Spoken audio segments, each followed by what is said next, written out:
This is the President McCormack Podcast with your host, Mark McCormack. Ladies and gentlemen, welcome on the podcast today, Bronson Kaufusi. Yep, you got it. Good to be here. Yes, I got the name right. Well, thank you for coming on my podcast, dude. Yeah, no, thanks. Thanks for having me. We've been chatting here for a minute, talking about all the dudes you played football with at BYU. Yeah, there's a lot. There's a lot of them. So, I mean, people will read this, you know, say ex-NFL player or current NFL player. Where do you stand on that right now?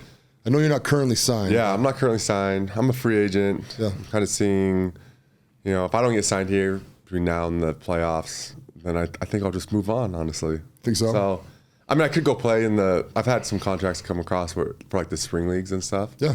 But, I mean, I've been so active, like, off the field with stuff. I just enjoy doing – I mean, because this would be year 7. So it's been pretty wild. But, yeah, if I don't get signed, I'll just move on and, yeah, keep it going. Is your heart still in playing? I always tell people, like, in the NFL – there's guys that really love it, like really love it. And then there's guys that don't. And there's more guys that don't love it, actually. They're just good at it. Yeah. But me, I actually love it. Like, I really do love it. Like, I love the grind of it. I love everything about it. Yeah. And so, I mean, I would definitely, like, if they, like, I still train every day. Yeah. Like, I'm going to play.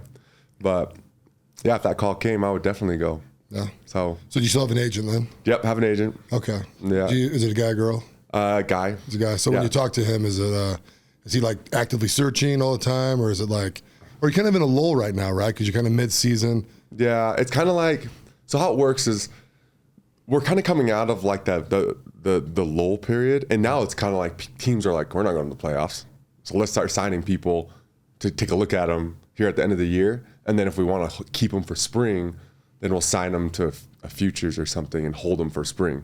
Oh, okay. So it's kind of in December, right around here, like the last few weeks of December, like the last 5 weeks of the season. That's kind of what's going on. Like all the personnel, you know, for each team are like, oh man, okay, let's see if we can, let's pull some people in, take a look at them, like put them through, you know, some training, and then, okay, let's have them on the team for a couple of weeks here. Yeah. Oh, I think they can help us. Oh yeah, let's sign them. So that's kind of like what's going on right now. Okay, cool. Yeah. So you have any chatter going on right now for you? Yeah, I've had some teams calling, and it's been all year. Yeah, it's been interesting. Yeah, teams have been calling, but nothing's really turned into anything. Do you end up talking to them, or do they only talk to your agent? They only talk to my agent. Okay. I pretty much, like when they call, let's say they were gonna sign me, they'd call my agent, he'd call me and be like, hey, so-and-so wants you to come out for a tryout. So I'd go and try out. That morning, I would try out, like usually on a Tuesday, because that's the day off in the league. And then they would do all the medical stuff and then sign me that Tuesday. And then they just push you right into the system. Yeah. So then you're live. Like you're going, it's like you never left. That's kind of cool, because they just get going, right? Yeah, you just get going. So it's pretty, it's awesome. So when they call you up, are they flying you out, or you gotta like go on your own dime, or how's that work? Yeah, so they'll fly you out. And what's crazy is like, this happened to my brother Corbin. I was on the Jets at the time. My brother Corbin, he was on the Saints. He got released right after training camp, and he was a DN. He was like 265. He's tall. He's like 6'10", and he, our agent's like, hey, you should probably switch to O-line. And he's like, all right. So then he put on some weight, got up to like 315, like in 6 weeks. And then, jeez, yeah, he got called to come try out at the Jets. So he comes out.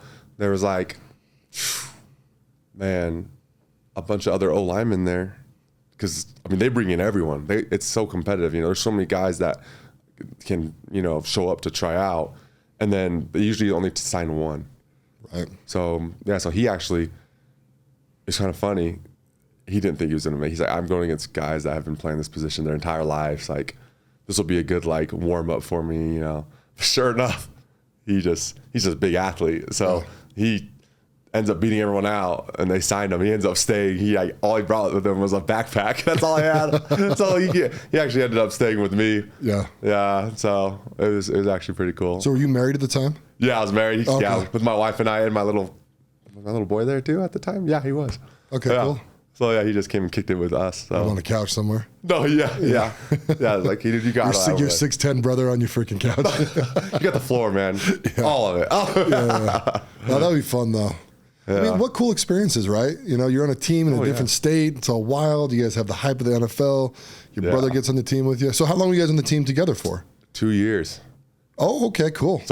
So what's crazy is he came in. I was already on the team for a year. In the second year, that's when he came. And then the third year, I actually switched to tight end. Mm-hmm. So then I started taking reps on offense. So then I was literally lining up next to him. So the year prior, was he playing tackle? Yeah, he was playing like left and right. Nice. Yeah, so it was crazy just because we would be, the year before I'd go up against him. Then the next year I'm lining up next to him. Yeah. And it was fun. It was way fun, actually. I loved it. I was going to say, was it comforting to have your brother there? Yeah, I think so. I think, yeah, for sure. And also just like, I think as an older brother, and he had just come from, it was his first year. So he was a rookie. Oh, okay. So I kind of felt like, okay, I got to show you how this works, man. Like, yeah. And like, you got to love this game, like, because it's either at that level, there's so much you don't control. Yeah. And so it's like, you have to just control what you can, which is like your work ethic, like the film study, like, because if not, it'll just weed you out, spit you out. Like, and everyone can tell too, like, oh, he's not really into it. Yeah. Yeah. How was the culture in the locker room there? Man, when I showed up, it wasn't the greatest when I showed up. And just, you could just tell through just like action, like guys not being fully bought in or, not really, I don't know. I felt like, because I had just come from Baltimore, where it was a different culture. But yeah, I was kind of blown away, like, wow, this is crazy. They were all cool, lots of cool guys, but you could tell there was like some tension in the locker room and so I think, let's see, that's been 4 years since then. They've honestly, the whole team's switched over. I don't even know if there's a person left from that locker room at the time. I would doubt it. Yeah, I think everyone's gone. Yeah, including like the whole front office, whole coaching staff. They've done that. The front office once, coaching staff twice since then. So see, that's hard, right? Oh yeah, NFL, it's cutthroat. So what year were you on Baltimore? 16, 17. So 16, 17. Okay, so my very first guest as a business partner of mine was Paul Kruger. No way. So he got. I came in right after Paul. Yeah. I was gonna say, you would have been right after Paul. Yeah. And dude, but he talks about Baltimore, dude. Like the culture there was amazing. Oh, incredible. He ends up going to. He went to the Browns right after that, and the Browns it was a hard culture there. Yeah. But you can kind of tell, right? I mean. Yeah. I obviously never played in the NFL, but like, you look at some of the schematics in the backside of these teams that just can't freaking get their shit together, right? Yeah. And it's like, it's your culture. Yeah, it's all culture. Yeah. It really is though. Which was weird to me. Because in my mind, like as a kid growing up, you think they're all elite cultures. Yeah. It's so crazy. And then, I thought it was going to be the same. Honestly, like when I left Baltimore, I was like, okay, I'll go over here and. Well, there's so much money in it, right? That I'm like, how do you guys not have a great culture? Yeah. You know what I mean? You have the best facilities in the world. It's crazy. No, it is. So many different What do you think that comes from? You think that's a head coach thing? Because it's not an owner thing, right? Yeah, and it's, what I think it is? It's a player-led team. It's the teams that have leadership within the players. Gotcha. Because if you have a team with no leadership, I mean, there's just a bunch of young alpha males walking around with no one to lead them. Yeah. You have no idea. It's just like, it's like, dang, there needs to be a leader in here. Like, who was your quarterback at the Jets? Sam Darnold. Oh, okay. It was his rookie year. Gotcha. When I was there, and then I was there for all 3 years, and then he left. How was he as a rookie? Did the pressure get to him? Because he hasn't performed that well. Yeah, he was he's like that guy that like, is so talented. Like he's a really talented player, honestly. Like, and I felt like it was everyone involved. Just like, it's so tough when you have that culture where not everyone's bought in, because now you kind of feel like alone out there.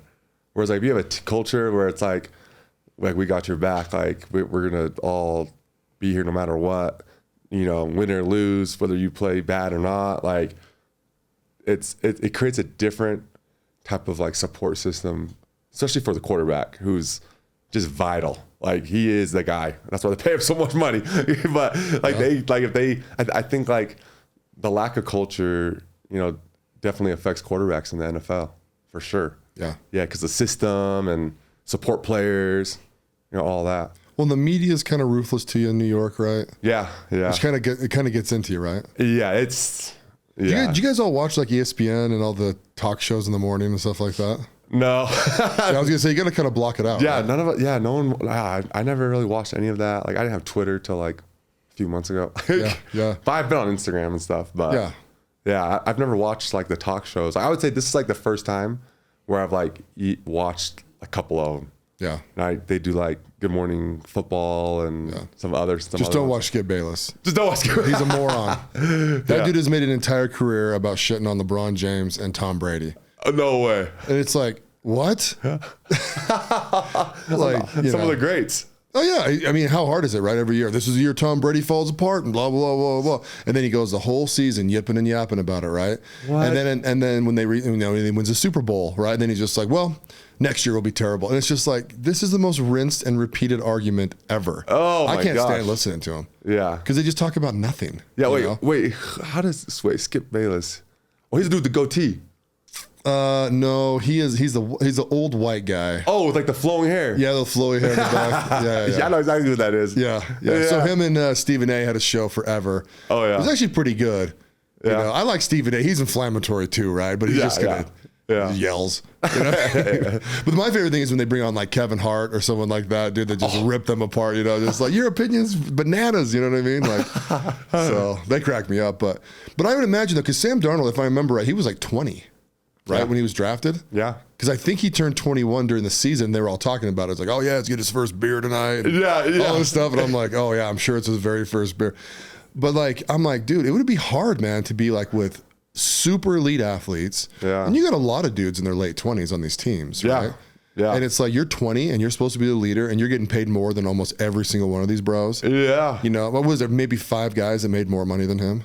Maybe. Yeah. Maybe. You know, and then they're just looking at him like, dude, get the ball to us, or, you know, blah, blah, blah, blah. Yeah. It's like, that's a lot of pressure. It is a lot of pressure. No, it really is. The quarterbacks, like, after switching from defense to offense and like learning offense and how it works and operates, I used to have, as a defensive player, I mean, obviously you have like zero respect for like any offensive player, but then after playing offense, I'm like, holy smokes, these guys are playing a whole entire different game than us on the other side of the ball. Like, those guys, even before the snap, like, they've already checked off, like, I feel like 100 things. Yeah. You know, it's crazy. And the quarterback has to know so much. That's why there's a lot of time like that learning curve. Yeah. Like, even last year you saw it with all the quarterbacks. Like, they all kind of struggled. And so it's nice when you have, you know, an older quarterback there to like coach you up and kind of teach you the ways and the ropes and someone to study with. And yeah, it's having a mentor in the NFL is so helpful. Like, I bet. And no one really gives it to you. You kind of just like fall into it, hopefully. Really? Yeah. So it's those quarterbacks, they have to know so much. I'm always like, dang, how are they playing out here? Well, and that's my thing with Tom Brady, right? We were talking earlier, he's my favorite player. Yeah. Which is, you know, very boring and vanilla, right? He's probably everyone's favorite player at some level, right? But you look at him. Did you ever watch the Tom versus Time thing?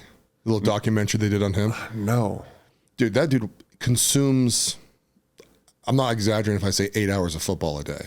Yeah. Right? Like, he gets up, he eats a kale shake, does yoga or whatever, right? And then he literally goes, sits in his office and watches film all day long. His kids interact with him. They're sitting on his lap watching film. I'm like, there's nothing this dude hasn't seen. Yeah. You know? And he still throws interceptions. That's another thing that's crazy, right? Because the freaking athletes are just amazing. Yeah. You know? But you watch him and it's like, people are like, they used to argue. So I've lived through people arguing if he's the greatest or not, right? We're done with that, right? Yeah. He's the greatest. No one's even arguing it. But you're like, dude, not only that, so he knows coverages, he knows exactly where the ball is going to go. I mean, you know, he's throwing timing routes and all that kind of stuff, putting the ball exactly where it's got to go.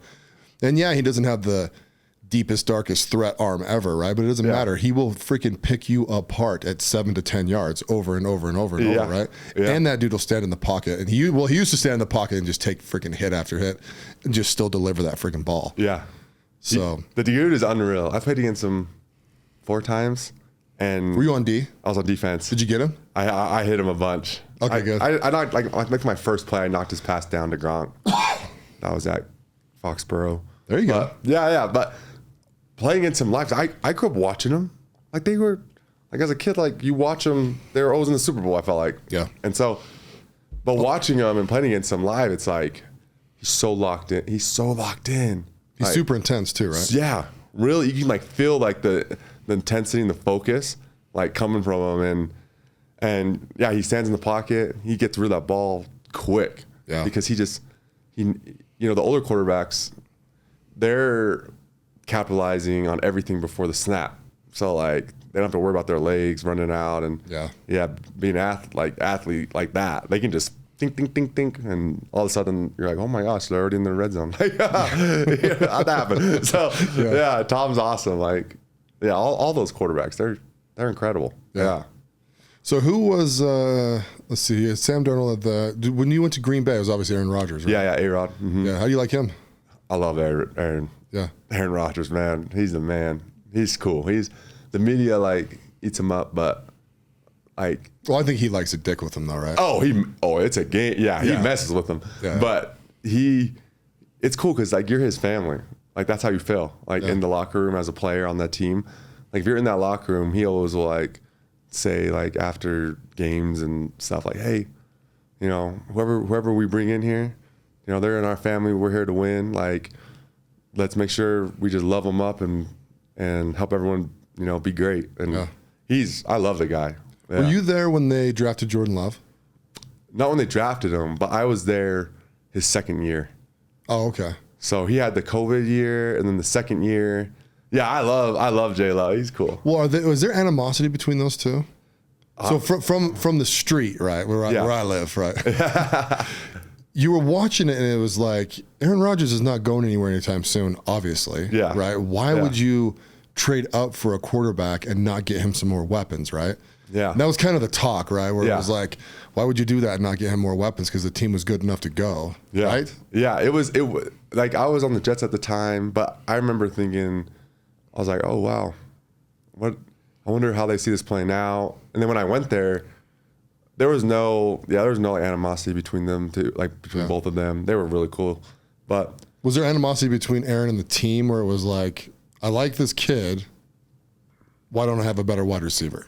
Yeah, I wouldn't say so. I never really felt like that. Yeah, okay. Felt like that. I felt like being there with J Love, that's a tough spot to be in if you're J Love because, you know, now you're like every day, literally every single day, every single throw, every single play, you're getting literally compared to Aaron Rodgers. Yeah. And Aaron does some stuff in practice you've never even seen in your whole life. Like, it's just like, oh my gosh, like, how did he do that? Like, oh, it's incredible. And then, so J Love, it's cool because, you know, he's in his third year now. And he went in the other night, I remember, and just, you know, ran the offense really well. Ran the 2-minute, you know, went down, and scored a touchdown, like, I think really fast. Like, almost. And, you know, I was reading stuff online. Like, people are like, oh, man, that kind of looked like Aaron Rodgers out there. Well, he should because he's been literally every day, his mentor is Aaron Rodgers. So it's like everything, you know, he's trying to do everything he can to take everything that Aaron does and like add it to his game. And do the veteran quarterbacks feel like they need to mentor? Yeah, I would say so. Yeah. Like sometimes it's kind of like, it's like the right thing to do, right? Yeah. Yeah. And just because they think back of when they were younger and like as a quarterback coming into the league and there's so much that you have to learn. You know, it's crazy. So I would say, yeah, the quarterbacks feel that way. Well, it's a fun situation to watch. Fun isn't, I should say it's interesting and entertaining to watch because Green Bay kind of fumbled the whole Brett Favre, Aaron Rodgers transition too. Yeah. Right? Yeah. Do you remember, did you watch all that back in the day? Yeah. You know, then Brett Favre's gone mad and went over to the Jets and then he went down to Where'd he go? Vikings. He went to the Vikings for 1 year, which is the rival, right? Oh, It's yeah, like the biggest FU ever, I want to say, I think maybe it was I can't remember what team. I remember him playing the Saints. It might have been him playing it or being on it. I can't remember. But, Brett Favre just wouldn't die, right? Yeah. He just keeps going. He's just like, I'll play for whoever the freak I want. Yeah. I was like, that's not wild. So, but so it's interesting to see the dynamic with Jordan Love, Yeah. And to be fair, I've never really watched Jordan Love. You don't really watch Utah State, There's so much football to consume. It's like, isn't that right? Like, oh my gosh. Like, it's crazy, but I love it. Like, I love watching it. Yeah. Like, I'll sit there and I'll watch all day. Like, different teams. Like, I enjoy, now that I played offense and defense, it's a way different game now for me. Like, as a defensive player, I used to really tune in and just like watch the defense. Yeah. But now I'm like trying to watch like both of them, and I'm like, okay, they're scheming for this. I see that they're scheming for this, and then like, even like when teams come out of the halftime in the second half, it's like, all right, I love seeing what coaches like what they change and what they add, because you can tell if you've been watching the game. You're like, oh wow, okay, they knew this, and so now they're throwing this concept in, and I love it. Yeah, it's so fun. No, that part is way cool. Yeah. Yeah, it's fun. It's even fun to watch the halftime adjustments, right? I love it. Which are bananas. Sometimes it's like, that's a totally different team. In fact, to me, that's where the elite teams come in, right? Yeah. It's like Bill Belichick, right? Yeah. The first couple quarters with his teams are just kind of like, it's almost like they're filling it out, making sure that their game plan was accurate, they got burned a little bit here, blah, blah, blah. Then they just dial it in for the freaking second half, and it's just like boom, boom, boom, boom, boom. Clicking. Yeah. And that's when you see like these second half teams that really, they just take off. Yeah. Because their coaches are great at making those adjustments. And didn't you coach? Well, I coached my kid. Yeah, you coached your kid. 9-year-olds. No, still, that's awesome. Yeah, wait, so what do you coach? So it was like a Riverton B team, and I coached the defense. Oh, sweet. Yeah. Dude, honestly, it was. You guys were good, right? We won the championship. We had a chip, baby. You're championship coach, baby. Let's go. I just gave a speech at their little their dinner. We waited till like December 2nd, right? Because we were supposed to get our rings, right? So I wanted to like give the rings to the kid. Yeah. The head coach did. And the head coach, by the way, was amazing. His name's Phil Stevens. He's my neighbor of mine. I've known him for a long time. It was actually hilarious. So I go to tryouts. My kid's little. To me, he's little. Yeah. Right? I'm 6'7", 330. But, Yeah. You know what I mean? I'm larger than most humans. You're actually the tallest guy I've ever had on this podcast. Funny enough. For now. Yeah. Well, I don't know. We'll see. Yeah, I feel like it's some NBA guys. But so I'm out there at tryouts, and he comes up to me and goes, "Hey, man." I was like, "Hey, Phil, what's up, dude?" Blah, blah, blah. He's like, "Your kid playing?" Yeah, blah, blah, blah. And so my kid actually Z'd down. So he was 10 and Z'd down to like the 9-year-olds. They're pretty much close to the same age. Yeah. And he goes, "Hey, you want to coach?" I was like, "Oh, hell no. No. I don't have time to coach, blah, blah, blah, blah." Yeah. And then like by the end of I think it was by the end of the tryout, I was like, "Dude, Mark, what are you thinking? You can get to come to practice with your kid all day. You know what I mean? He wants you to coach D, which you love, right?" So it's like, okay. So I walked up to him. I'm like, "I can commit, and I'll most likely be to almost every game except a couple dates. I gave him like my whole schedule, right?" Yeah. And he's like, "Sweet, let's do this." You know what I mean? So he coached the offense, I coached the D. And the D at this age, to me, is really, really simple. There was a lot of kids that had never played before. Like my son never played. Yeah. You're trying to line him up in the right spot. Yeah, he was like 62 pounds, something like that, right? Yeah. And I had him playing D tackle. Yeah. Right? I was kind of hiding him on the line a little bit, right? To be fair. Yeah. Right? Yeah. And because he wasn't aggressive at the start. And I mean, football, right? Like you know really well. You have to be like insanely aggressive. Yeah. And most people at a real high level that I've learned, like super happy, have fun, and then you flip that freaking switch, right? Yeah. And it's just like, it's almost like you see red. Yeah. And I'm just like watching him, and I'm like trying to motivate him. And then by about 5-6 weeks in though, dude, he actually started getting real aggressive. One game he had 3 tackles. Oh my gosh. Which is insane. That is crazy. Right? And one time he went up against a couple Pauly brothers, right? Oh, really? They were 125 and 115 is their weight. Holy and he was smokes. going up against him, dude. And I was just like, "Hey, good for you, man." Battling. Isn't that crazy? I love that, get though. your head kicked, yeah. No, seriously, that's the best thing about football, though. Like, you get to go in there and just kind of, grind it out. But it's like such a great teacher. They're the best teacher. It's the best team sport ever. It really is. Right? You got to give it a shot. Yeah. But I didn't realize how much fun I was going to have. So at the start of the season, we were allowed to be on the field because it's Gremlins, right? Oh, yeah. So I go out there, I'm standing right behind the safety, right? So we're running like, what do we run? We started out with a 4-3, right? Yeah, yeah. And so we ended up going like a 5-2. But everyone's running the ball. You're like, I was like, no one's going to throw this freaking thing. In fact, that's the only time we ever got burned is whenever, some little kid tossed one over top of my head. I'm just like, shit. No.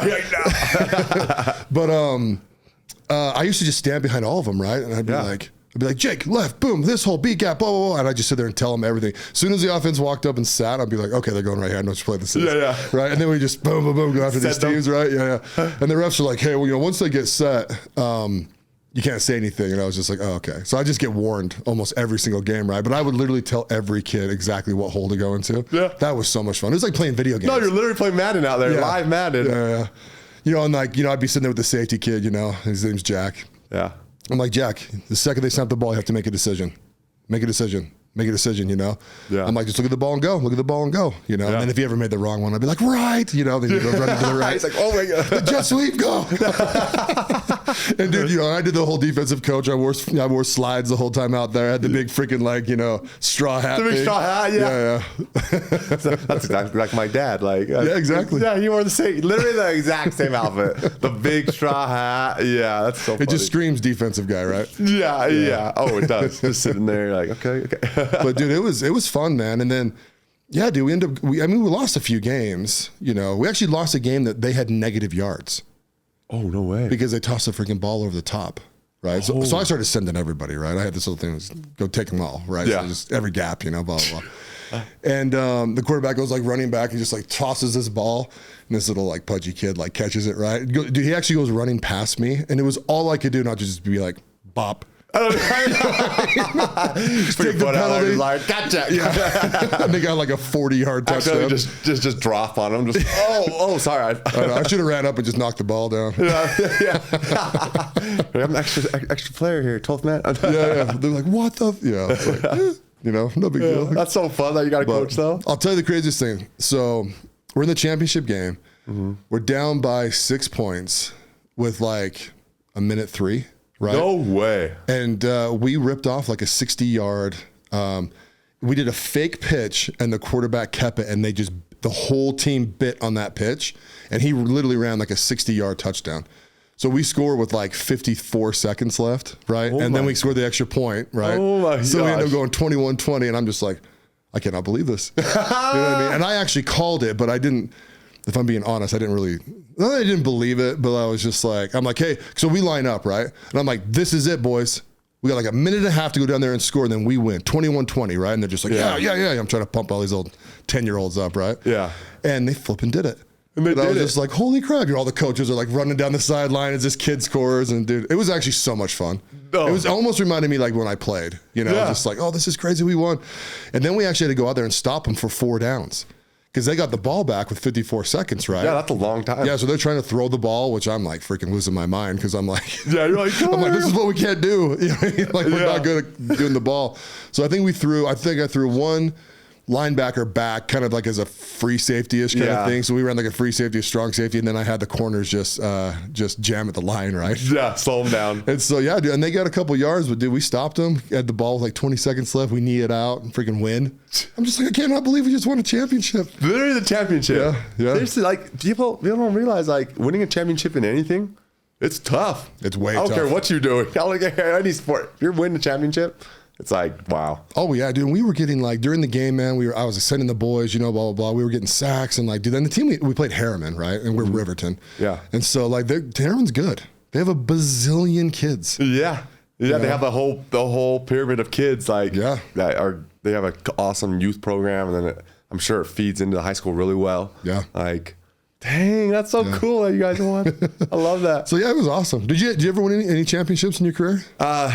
Yes. I started out with flag football, and then in high school, we won a lot of state championships. Did you? Yeah, it was. Were cool. you at Tim View? I was at Tim View. Yeah, my rival. Sorry. Let's see. I graduated in 2010. So was your dad coaching at BYU when you were down there? Uh-huh. Is that why you went to Tim View? Yeah, I would have gone to Olympus. Oh, Olympus, okay. Yeah, I would have gone to Olympus up there in Salt Lake if he was still at Utah. It was kind of funny. I thought maybe we were going to still be up there. Because I remember when we moved to BYU, literally like the first day my dad's driving us around, we just got our house and stuff. And in the car, I remember Urban Meyer calls and is like, hey, come on back to Utah. Oh, really? Yeah, and my dad was like, I can't just come back. I just got here. And oh, we'll pay you more, this and that. And I was like, oh, no, I've always wanted to coach at where I played. And so we ended up going to Tim Few. And good for him, though, sticking with his guns. Yeah, he stayed. And he's really rare because he only coached at 2 places in almost 30 years, which is Utah and BYU. Wow. So he's really rare in the college football coaching landscape. And he had opportunities to leave too, to go to the NFL and do all this stuff. But how come he never went to the NFL? I know. It's because he was all about stability for us as kids. Like he wanted us to stay rooted in one area. And he's like, I think I can stay here. And so, he went through 3 head coaches at BYU. And then... What year did he start at BYU? 2001. Oh, so Gary Croton. Yeah, Croton. Okay. Then Bronco. Yeah. And then he was on Kalani's staff for 2 years. Okay. Is he retired now, or is he? Yeah, he's done now. Oh, is he done? Okay. Yeah. Cool. I wish he wasn't, though. He's such a good coach. Seriously, incredible coach. How old is he? He was born in 63. So he's like 9? So he's not that old. He's not that old. I know. Yeah. I was like, yeah, man, you can still coach. So he's incredible. He's put like the most NFL guys into the league. By like a position coach. So it's like, man, yeah. So you have to give him the bug. I know. I'm trying so hard because right now it's like the coaching shuffle. Yeah. It's huge shuffle amongst the football. So it's like, all right, Dad, just throw your name out there. Like I don't know where, but you should just coach. What did he say about Gary Croton? Yeah, I felt like I was so little. I was like, how old was I?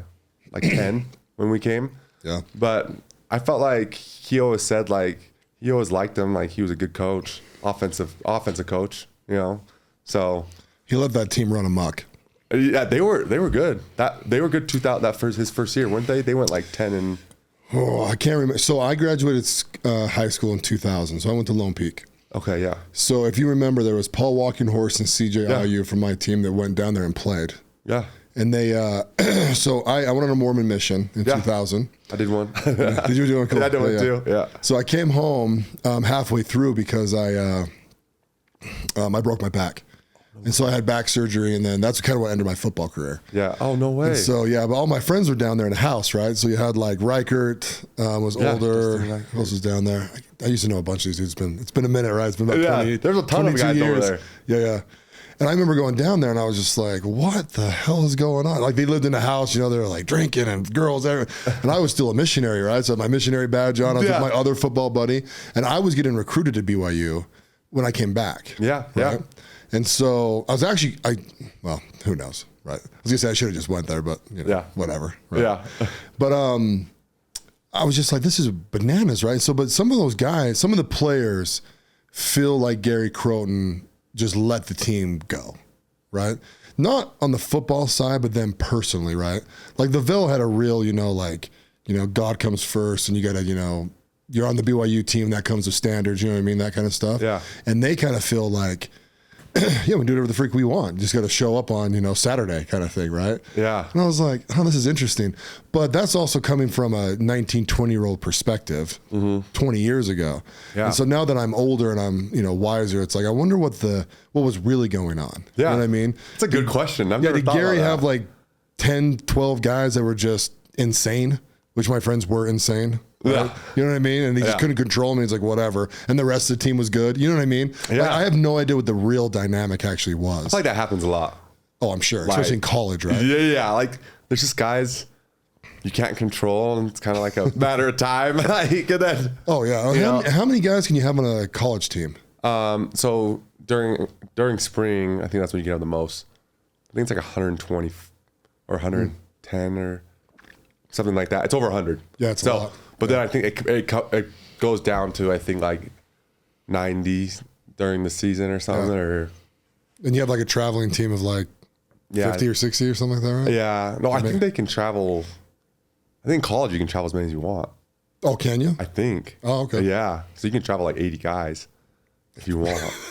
If you want. 80 college kids. I know, you hear that right? number and you're like, who the hell thought about this? You I know. what I mean? Just Maybe we should make roaming it a around. little smaller. Yeah. Yeah. Oh, cool. So yeah, it's crazy. Like, yeah, he's coached a ton. Yeah. Dude, a ton of coaching. He didn't coach me till college. Yeah. He never coached me in any, of the sports. Oh, really? None growing up? None growing up. Because he's a professional, yeah. Yeah, because he was doing college football, like recruiting seasons, recruiting's like all the time. Yeah. When football season hit, it was nice though, because like in high school, if I was playing, if you had a home game on Saturday, like they'd have to sleep at the hotel on Friday. Yeah. But he could, like, Bronco or it was Bronco, he'd let him come and coach or come watch my games, like, locally. Yeah. So he'd always come on like those Friday nights. So he would catch more games, that I was playing. Yeah. Because I didn't get to play tackle football till 8th grade. Why is that? My dad just didn't let me. Oh, really? Well, I was a basketball player, really. Yeah. Like, I was mainly basketball. I was like all in AAU all the time. Like, and baseball. And I loved soccer. Like, so I didn't really play flag football. Tackle football till 8th grade, but I didn't even play flag football till like 6th grade. But I'd go to all the camps and play, like tackle football. Like, so it's kind of an interesting thing. So which one do you like better? Football or basketball? Yeah. This is so tough for me. I always say like whatever's in season, but I just, because I got so accustomed to doing football season, and then going into basketball season, and then in college I played 1 year of basketball after football season, and so I just I always wanted to do that, and then when it actually became a thing, I was like, this is an opportunity, I'm gonna do it, and so, it's hard because like growing up, I used to play basketball. I used to go do drills by myself for like hours, and like I was so bought in, like from a really young age, and then football, it's crazy because this whole world of like skills training outside of football practice, that was not a thing for me growing up. I never did it. Me either. But now you have to do it, or else you get left behind. Like I'm watching it happen with like my nieces and nephews. Like their training schedule is crazy. Like they do a ton of personal training, skills training for whatever sport they're doing. Like it blows my mind. Yeah, my son, he's 10 and he goes 2 days a week. Yeah, you go and get the training. But it's crazy because these kids are more developed, younger. Oh yeah. Like you're watching them, I'm like, wow, that dude can do this already. Like I didn't do that till like, whoa. Well, it's almost like they skip their goofy stage, right? Where their body's all weird, they're just like, they became pretty athletic at young, and then when they go through puberty, they just stay athletic. Yeah, they just stay at it. It's crazy to see how big you get. No, seriously. And then from there, it's like, how many offers are going to come after that? Like, really, it's like, because it's funny to me too. So I coached when I was 29, so I'm 41. So it's like 12 years ago. I had an employee of mine that wanted me to help coach the 9th grade team. Oh, sweet. Which that was a lot of fun because I could actually get physical with those kids. Yeah. Come on, guys. Come on. So like one time it was really funny, dude. They were talking, 9th graders, right? They want to talk some shit to you, right? Oh, yeah. And I was like, I would always tell them stuff like, dude, I can take the whole freaking team. Like you guys, there's nothing, you know what I mean? You guys are all weak, you're all tiny, you're all skinny, or lazy, just give them crap, right? And so, especially when we first started, right? So when I grew up, we did up downs. We did 100 up downs every day during like 2-a-days, right? Oh my gosh. So like even the coaches, I made them do it, right? Hey, coaches were like, hey man, this seems like a lot. I'm like, does it? Like, are you kidding me? 100 up downs? That's nothing. Yeah. It takes 15 minutes. You know what I mean? Let's just do it. And they're like, okay, blah, blah, blah. And so, and I would mess with these kids all the time, right? So I go play corner, and I'd just be like, hey, let's go, Yeah. They'd be like, I'm going to smoke you, coach. I'm like, no, you're not, So I jam him at the freaking line, dude, freaking pace him down there, you know what I mean? Knock the ball away. I can't believe it, And so, but it was so much fun. And I don't know, I just love football, right? Because you kind of galvanize the whole team together, the coaching staff, even the moms. Oh, everyone's what I mean? in. And dads, dads, it's kind of funny how many dads like just come watch football practice, right? Oh, yeah. Then they want to dab you up after, and you talk to all these guys, and it's cool. You get to know all these people, and it's like this like massive community. And it's like, if you don't, I don't know, I just think it's so important to do that. Oh, yeah. So important. And I kind of laugh sometimes too when you're in there, right? Because there's guys, even at like the 9 and 10 year olds, right? They're like, oh yeah, to see, if you can make it to college. And I'm like, this little kid is 55 pounds, bro. Like, you know how much growing he's going to have to do? I don't care if he's a running back. I mean, running backs are massive. Like Michael Lisa. Yeah, Michael Lisa. He's a big dude. Yeah, big dudes. And I sit back and I can't say much, right? Because I'm huge. Yeah. You know what I mean? But like with my son, I have zero aspirations for him to play even college football. Yeah. Right? I don't think he'll be big enough to play. Right. Yeah. Now, if he wants to kick it in gear and he's like, comes to me and goes, Dad, this is my goal. It's my dream. It's like, all right, let's do whatever it takes. Right. Yeah. Let's do the training. Let's do nutrition. Let's do that. Yeah. And there's Wes Welkers out there and little guys that play and stuff. Right. But at the end of the day, I mean, you know how elite those guys are? You played with all of them. Yeah. I just think these parents go bananas, right? And they're just like, I've got my kid training 5 times a week at 5 o'clock in the morning. They overdo it a lot of the time. Yeah. That's part of the reason, So being a free agent this year, I've been able to go to a lot of youth sports and watch and speak and do other stuff. And I went to a basketball game, AAU game, and I saw a kid, kind of not playing too well. And he turned the ball over for like his 3rd time in a row. And his dad, screaming at him in front of the whole gym, all his peers, chewing him out. He starts crying on the court. Coach subs him out. The dad gets up off the bleacher, walks over there screaming. He's just kids on the bench screaming. And I'm sitting there like, I can't believe this is still going on. I remember this when I was playing. I'm like, what is going on?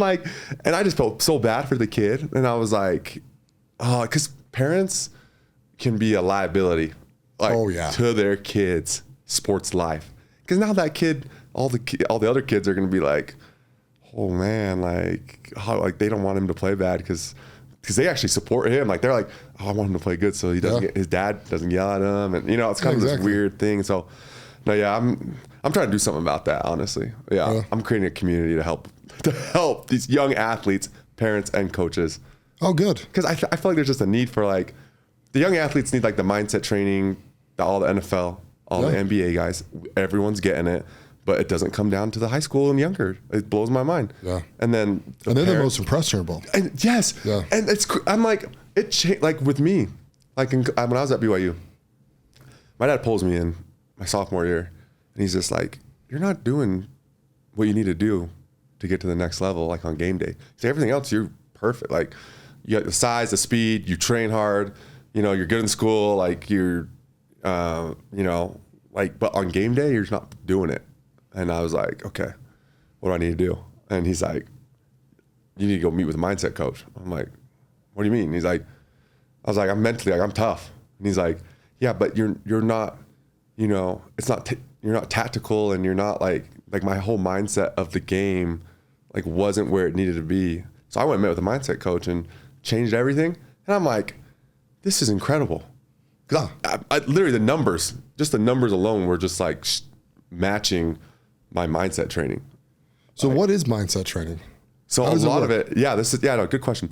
So mindset training is, so you go meet with my mindset coach, we meet, we talk, but there's certain mindset skills that you learn in preparation. So I would say there's things that you can do in preparation. So one thing was with me, I had literally zero self-accountability, zero ownership of what I wanted and where I wanted to go. I was just out there playing. Yeah.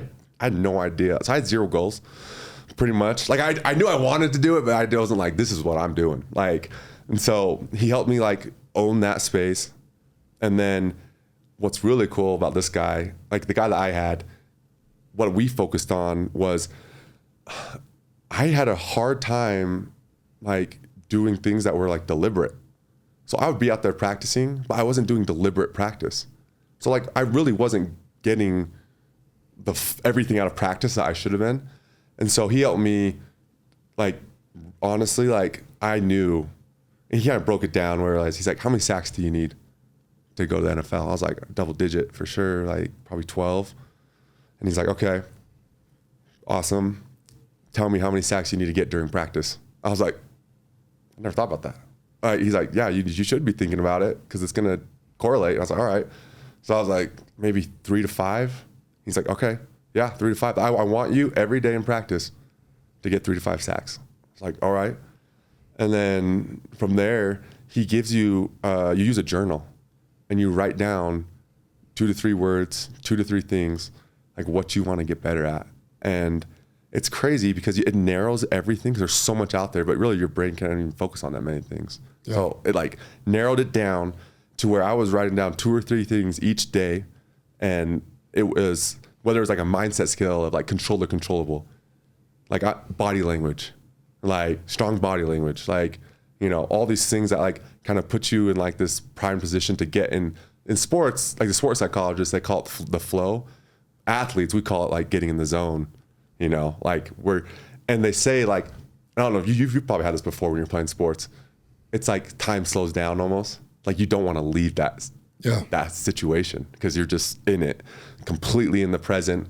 And so it's like being able to gather that, because I'm an analytics major, that's why I studied in school. I'm a big nerd, nice. Love numbers. But he has you gathering your own like mind, like your own mind data, like on yourself. Because then you start to see after a while, like, oh wow, I'm good at this. I'm not good at this.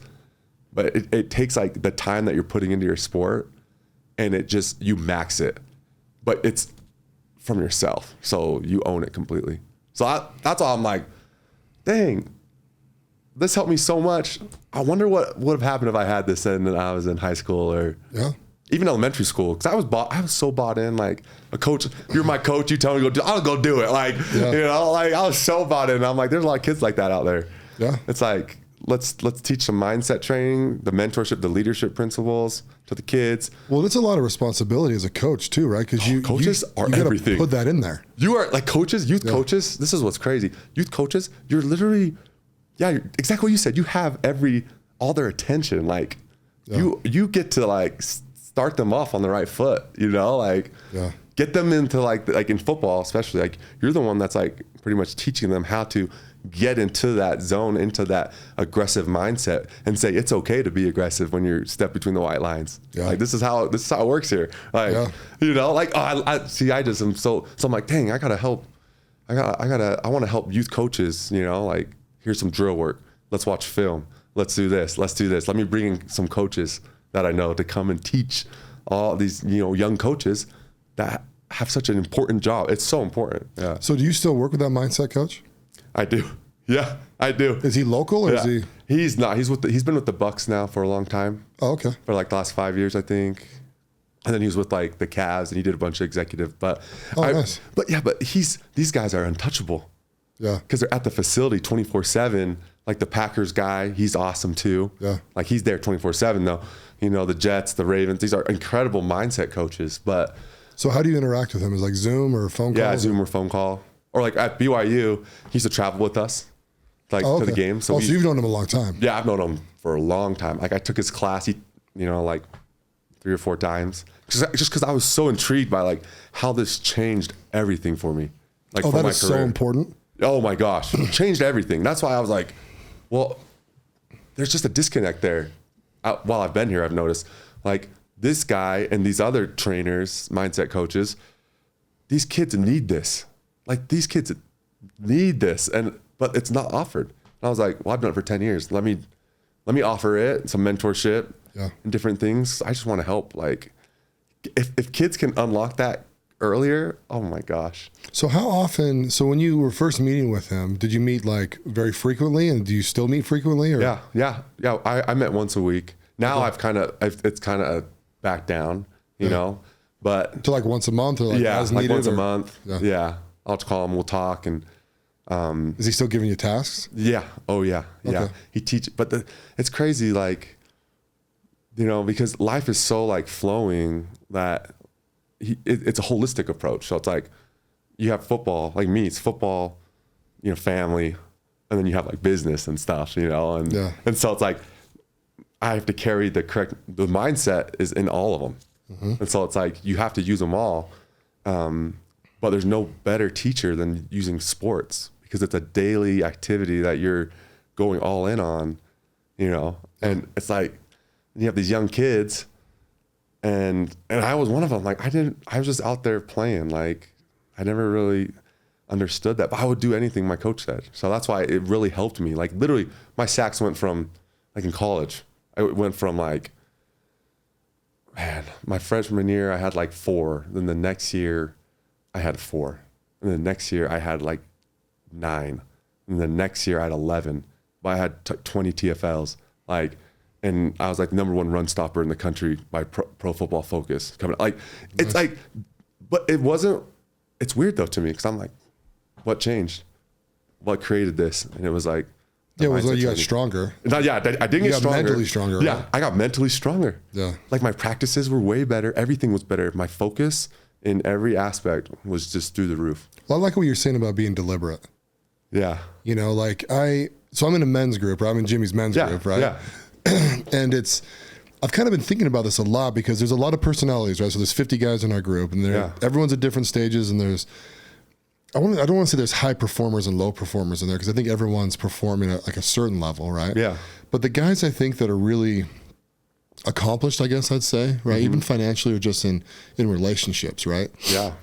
They're deliberate. Very. Like me, I'm deliberate. Yeah. I'm very deliberate in what I do. Yeah. And so I don't know. It's interesting to hear that because I'm like, I don't think people get that, right? I think they write down a goal or they put it on a wall or they, put a picture of a Ferrari up, right? Yeah. And it's like, I just want a Ferrari one day. And it's like, I also think you need to ask the questions, why the hell do you want a Ferrari, right? Yeah, yeah. But like, if that is your thing, then it's like, well, you got to do some real deliberate stuff along the way, right? Like you have to make so much money and invest so much money that it's nothing for you to buy a Ferrari. Yeah. Not earn enough money for a Ferrari because that's stupid. Yeah. Right? Because that'd be a depreciating asset that you would hate after like a year, right? No, it's you true. have to do so many more things to actually do that, and you have to be crazy deliberate. Yeah. Is that a major point with mindset coaches being deliberate? Oh yeah, deliberate. Like in sports, it's like you have practice, then you have deliberate practice, and then which ties to another mindset skill that they like to talk about a lot, which is task versus outcome oriented. Like people are always thinking we gotta get the win, and it's like, how about I just make sure my feet are set and I'm following through, and the task. It's about the task. The outcome will just come, but the task is what matters.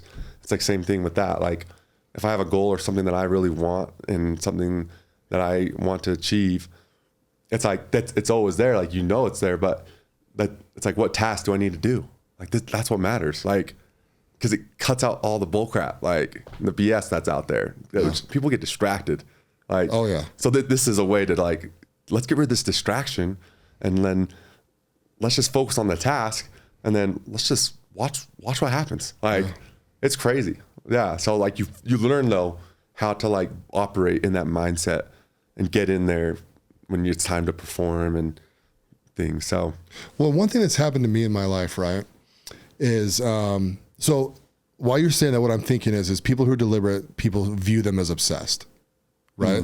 Mm-hmm. From the outside, you look at someone and like, they're just like, I'm doing this every day. Right. You're just going crazy at whatever. And they're just like, that dude's obsessed with that. And it's funny. So, I told you I'm 40-ish. Right. Yeah. And for a long time in my life, people would just be like, oh, he's just so focused on money. Right. So focused on money. Right. And I'm like, I actually was never really focused on money. That was just a byproduct of the stuff I was doing because the money puts into investing, and I wanted to be an investor, and I wanted to grow things and grow my assets and then build this empire, right? My own empire, not for other people to see, but my own. Yeah. Right? But now that I've kind of, hit a couple plateaus higher than most people, now everyone thinks I'm like a freaking guru. Yeah. Right? Yeah. And they're just like, oh, how'd you do this, man? Or how do you do this? What's your advice? And they always want my advice. And it's like, this is bananas. 10 years ago, you guys all thought I was a nutcase obsessed. Right. And, and being deliberate with what I'm trying to do. And now it's like, oh man, teach me. Yeah. And it's just like, I just think it's kind of that natural evolution, right? And in sports, it's really easy to see quickly, right? Because it's like, dude, this dude gets up every day and does X, Y, Z, right? Yeah. And then he goes and takes care of whatever responsibility he has. And then he goes and does X, Y, Z again. And look at him, he gets one, they have this whole 1% better every day kind of thing, true. Right? Or every week. Yeah. And it's like, if you get 1% better, even every week, right? You're 52% better in a year. That's 2 years, you're 100% better. That's crazy. See, and you think about sports, it's like practice every day. Yeah. Like, that's why I felt like every year, like every practice, it's like you start to get better, and it becomes like you obsess over the fact that like, wow, that growth is real. Yeah. Like, and you just love it. Like, it's like, I'm doing whatever it takes. Like, this is it. So I love that, dude. So his mindset, so when you say you want to build these programs and stuff, are you going to monetize those and kind of make that your career? Or are you going to have a different career and kind of, that's going to be like your charity to the society kind of thing? Well, it's a little bit of both, I think. Like, because I want to do, because I've been trying to think like, hey, how can I touch more kids? Like, how can I help give this training and offer it? So I was like, I'll create a community. I'll create a chat for like the kids, the parents, the coaches. And then I'll do like a weekly call. And I'll do where it's like the mindset training, the mentorship, the leadership, how to use your platform for good. And then I'll have like another call where it's just all Q&A. Like, ask me anything you want. Like, if it's about nutrition, if it's about training, if it's about, and then like, and I was like, okay, that's like what? 2 meetings a week, 8 meetings a month. I was like, I'll just charge $100. But then I'll also provide a way so that way they can pay for it. Yeah. Through another like means. Like, there's a lot of kids that can't pay for it. Yeah. Well, there is, like, I know like platforms and different things that help with fundraising for kids for their sports career. So that way, okay, I'll just provide something that's awesome for them. But then if the kids that can't pay for it, like me, there's no way I could pay for stuff growing up. Yeah. Like, I had to work like my whole life. Like, I was going to work. I worked at Days Market. Like, I stocked the shelves. Nice. Like, I did that, like cut down trees, mowed lawns, all that. But yeah, I just wanted to, provide something for them, because outside of that, like 4 years ago, I started like seeing all my teammates lose their money. And so I jumped into real estate. Yeah. I started helping guys get into real estate. And now that's what I've been focusing on a lot, is like helping really anyone, but a lot of athletes. So what kind of real estate do you do? Like multifamily, gas stations, mainly for like the tax benefits. Yeah. Because they have different tax treatment. And so I learned all this and I was like, oh my gosh, guys need this. Like, because NFL players are W-2. Mm-hmm. And so if you can, use real estate to offset that high earned income and take home more, and now you have, like, you don't have to pay as much, on taxes. Now you can go and invest it. So it's kind of like, it's just trying to help them, because most guys are like me. Like, I didn't grow up with money, so I didn't know a lot about money. Like, it's taken me years of studying and like asking questions, sitting in the right rooms, like to learn more about money, just because I didn't know anything about it growing up. It was never there. Oh yeah. So I started my first investment fund. I don't know. Let's just say 2012ish. Might have been 11. Might have been 13. Real estate? I can't remember. No, we do like mid-level. Well, actually, we'll do anything. Yeah. So, but the fund I did the first time, we bought Martin Door out of bankruptcy. Oh. And so we bought a business out of bankruptcy, and then there was an operator that ran it. We loaned them the money, and then Sweet. They grew the company and paid us back. Yeah. Basically, right? That's awesome. And then bought us out of our equity. Oh, sweet. Yeah, it was awesome. So when my business partner at the time did a lot of the heavy lifting, and he's an attorney, he did the underwriting and kind of did a whole bunch of stuff like that. Yeah. And so, but we closed that fund down, and then I focused on some other businesses and kind of sold some and got rid of some that weren't really working, and a couple startups I just shot in the face, right? Oh, hey, you got to learn. Oh yeah. Yeah, they're tough. And so then I went to start up another fund, and I was like, I'm going to make this one a little bit funner for me. Right? Yeah. I'm just going to get NFL guys in this thing. Oh, yeah. Right? Genius. So I had 2 agents we were working with. Yeah. And so we started meeting with people, right? And talking to people. I guess we did have one NFL or one NBA guy too, but because the guy was an agent for him. Yeah. And the more I met with these guys, the more I was just like, damn it, you guys have no money. You know what I mean? Like some of them are stressing over a $50,000 minimum. Yeah. And I was like, you're going to call me every day. Yeah, you don't want that. I don't want your money. I learned that my first go around. Did you really? My first go around.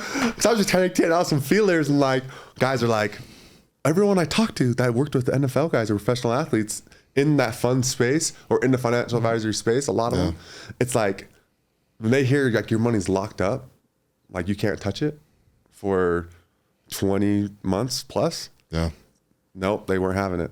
Yeah. They weren't having it. And so now it's like I have to find a very particular professional athlete that has experience, has financial like literacy, like understands it, because most don't, 90% don't. Well, dude, we were trying to raise a $20 million fund. Yeah. And so I'm like, $20 million at $50,000 each, like can't do the math in my head that quick. It's a lot of bros, 20, dude. Yeah, that's like, a lot of emails to send out every quarter. You know what I mean? Yeah, it's like people to fill.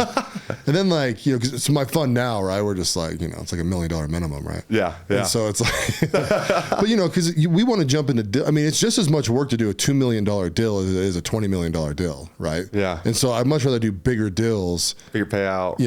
Way bigger payouts, Is it a real estate fund or what type of fund? No.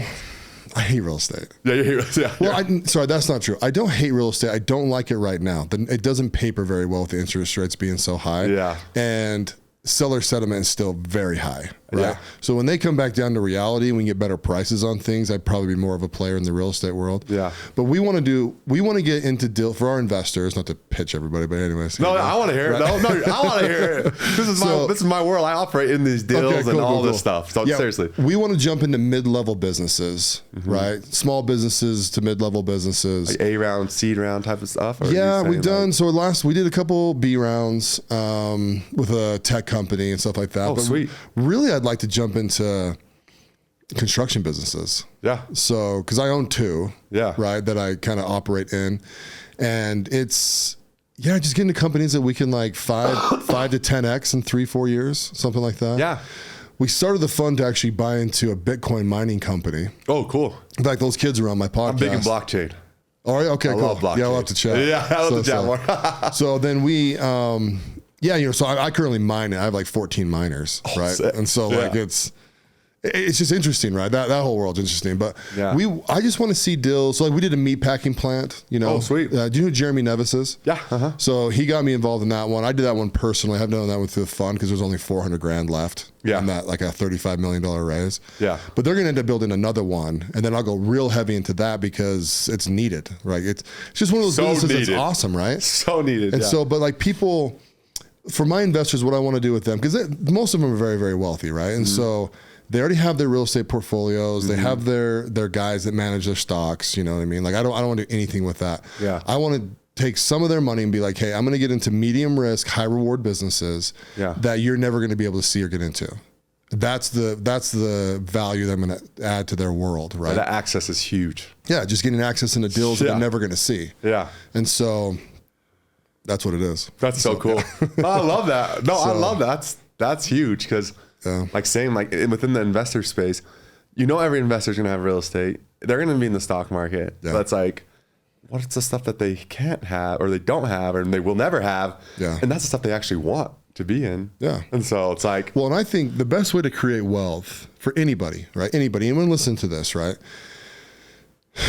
It's risky, right? But when I say the best, it doesn't mean it's easy to do, right? Yeah. But it is to get a small business, and I would say no startups, but to get a small business to a medium-sized business and sell it, right? Yeah. So take a business that's doing $5 million in rev, take it to $30 million in rev, build the system around it, build the whole company up, right? Get the revenues and profitability, right?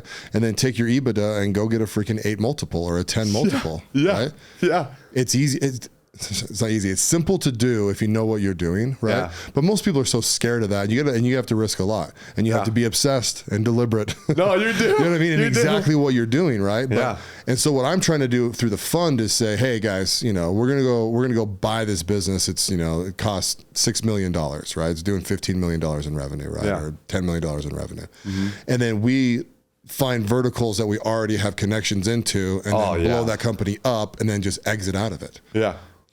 I love that. That's the whole plan. But see, when I look at real estate, right, like most things, I mean, I don't even know what the cap is right now, 4.5 maybe, right, is like a normal real estate deal. Yeah. 6 cap when you're doing well, maybe 8 to 10 when you hit 10 years in there and you've kind of refinanced a couple things and taken some cash off the table, right? Yeah. But if you look over 10 years, if I put $10 million into real estate, I'm getting an 8 cap. It's, what is that, 80% return? Yeah. Right? And that's not bad. That can make you wealthy. Yeah. Right? That can get you retired. That can do a lot of things for the average investor, right? Yeah. But if I take $10 million and I stick it into small businesses and even if I'm doing a 3X every 3 years. 2 or 3 of them. Yeah. I'm doing 12X, 10X or 9X by the end of it, right? Yeah. Where you're getting 80% return and I'm getting a 900% return. Yeah. It's just not the same. Not the same. And that's what when I go to pitch people to get their money from them, that's what I'm telling them, right? Yeah. And we raise in in individual groups, right? Series. Sorry, I'm trying to think of the word.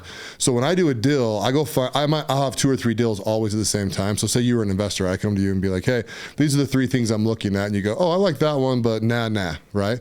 Like, okay, cool, right? And so then I go, okay, cool, this one's a $4 million raise. We're at, 2.8, how much you want to put in? You'd be like, oh, I'll throw you, $1 million or, 500,000 if you're already in the fund or whatever, right? Yeah. And then we just raise the money for that. We go do that deal. And then whoever participates in that deal, when we exit, they get, they make their money. Yeah, they make their money. And so instead of just being a traditional PE fund that just raises and raises and raises and raises and raises, and then they're just like, oh shit, I got to get money on the street. I got to find a deal, right? Yeah. In mine, well, I call it boutique. So we're only doing boutique deals in companies that I love, that I've underwritten, that my partners like, where everyone's super comfortable before we even talk to an investor. Yeah. And so it takes a little longer to raise money that way sometimes. Sometimes people are like, yeah, dude, I'm in, boom. Yeah. Right. But like, we're just not your traditional PE that's just trying to get you 15%. Yeah. You know what I mean? Yeah. And so not that 15% is bad, but but I've also always kind of thought those funds were unfair at some level too, right? Because it's like, some guys ride with you from the very beginning, and then your last couple million you might throw in there, and they're benefiting from the full portfolio instead of just each individual series. So, I see what you're saying. Makes sense? Yeah, because then each series within the fund structure, you have like 6 deals or something, and you take percentages of all of them to de-risk. But then, like the one-off deals, you kind of miss out on that big. Exactly. If it goes well, like So I see it in venture, like tech venture. Yeah, tech is crazy. See, and I hate the word de-risking, right? Or like, oh, we're going to spread your risk over 10 things. Risky. I don't want to spread over 10 things. I want to ride high on this horse. Yeah, right? yeah. That's not that we're gambling. Well, we're kind of always gambling, right? It's educated gambling, right? Yeah. Because it's like, I think this company is going to do well, right? And so, but I don't want to get into a fund and say, here's $1 million, but I know only $100,000 of this is going to go into the freaking deal I like, because you're going to spread it out all over everything. Yeah. Which a lot of PE funds will do the same crap, right? That's why they incorporate a lot of real estate in there, because they're like, well, we got to protect our downside, because the typical retail investor likes to hear that. We're going to, protect your backside. Yeah, you actually protect your downside. No ownership. Yeah. And it's like, yeah, you're right. Yeah. Really what they're saying to you is like, we're going to take some of your money and not do very well with it. Yeah. Like they already know. Yeah. We're just going to plug it into here and we'll make 6% and you'll get the mindset I want. Yeah, exactly. It's I want to win no matter what. I want some winners. Yeah. You know what I mean? Oh, right? Seriously, I want to win every time. I expect to win every time. Kind of take it to the NFL, right? It's like, take a team that, like when Tom Brady went to the Tampa Bay, right? It's like, I want to bet on the freaking Bucks, right? Because they put the team together. They've got a great product. We know they're going to go out there and compete hard. Yeah. You know what I mean? Guys are, taking less money to go play with Tom because those boys have a goal. They're going to the Super Bowl, right? Yeah. I don't want to bet the entire NFL and have the freaking Browns and you know what I mean? You got to go. Whatever, the teams aren't doing very well right now. Yeah. Panthers. No one's betting on the Panthers, Yeah. And so that's as me as the fund manager, that's my philosophy going into these things. No, I like that. So that's good. Yeah. That's, what's crazy, I don't know about you, but me, like just sitting here talking about funds and all that. Growing up, I knew nothing about that. Private equity, PE, I knew nothing about that. Yeah. Most NFL guys know nothing about that.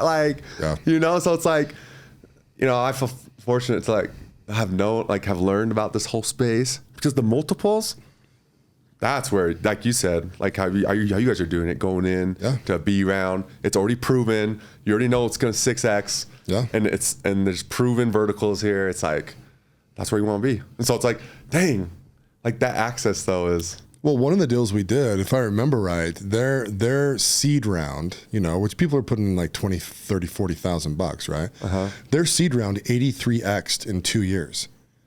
What? So for people listening to this, the quick math is if you put $1 million into that company, in 2 years, you would have returned $83 million. $83 million. Now that's a unicorn, right? I mean, it's like unicorn. Bananas, right? I mean, that almost never happens that high.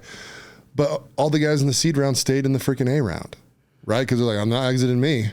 This is a winning horse. Let it run. Yeah. We're going to keep this thing rolling. Yeah. And so and when we participate in the B round, and we're expecting, 5 to 10X, but they're going to go public next. Yeah. Right. So we'll take all of our shares, which is awesome. Right. Because that means when they go public, there's no taxable event. It's just going to freaking bang into stock. Yeah. And then everyone that invested in that deal with me, the fund will exit because it'll exit when the stock goes public, right? Yeah. And then bam, we're out. Yeah. And it's like, hey, we're on to the next deal. Yeah. You know, we also don't roll money either. So if we were to make a bunch of money on a deal, it all gets distributed out. Okay. Right. Yeah. And then if you want to reinvest into the next project, you can come back in and you need to come back in. That's smart. Yeah. That's it smart. keeps you honest. It keeps you honest. Yeah. It keeps you honest. And then, because everyone knows it has to go. Yeah. Like it's going to go no matter what. But it's also good for the investors. It builds more rapport and trust. Mm-hmm. Like, oh, wow, they gave me my money. Look at all this money. Okay. Yeah. Here. Yeah. Boom, boom, boom, boom. Yeah. And then it's just like in anything though in life. Like when you start winning, you know what I mean? Like, you know, like it doesn't, you know, like everyone, all your investors are just like, let's do some more. Yeah, exactly. I mean, you know, you say you got someone who's worth $400 million, right? Mm-hmm. They're like, Mark, I like you. I like what you're saying. I'll give you $1 million, right? Yeah. Really, that's not much to them. Yeah. Right? Yeah. And you go, cool. You know, you go do a really good deal with them, dude. In 2 years, you return them back $3, $4, $5 million. And they're just like, wait, how'd you do this? You know what I mean? Let me look into this a little bit further, you know? Yeah. Then they talk to their friends, and then they talk to blah, blah, blah, blah. And the next thing you know, you've just raised $40, $50 million from that one guy's initial investment. Guy. Yeah. That is how you build a fund. Yeah. I agree with that. I agree with that. For sure. Yeah, it's the best way. That's why these boys, by the time they're 60, 70, the managers are worth hundreds and hundreds of millions of dollars. Seriously. And they're doing nothing because they've got all these deals out there, and they're getting a series of exits. Yeah. Right? Boom. They just don't stop. Boom. Just wave after wave.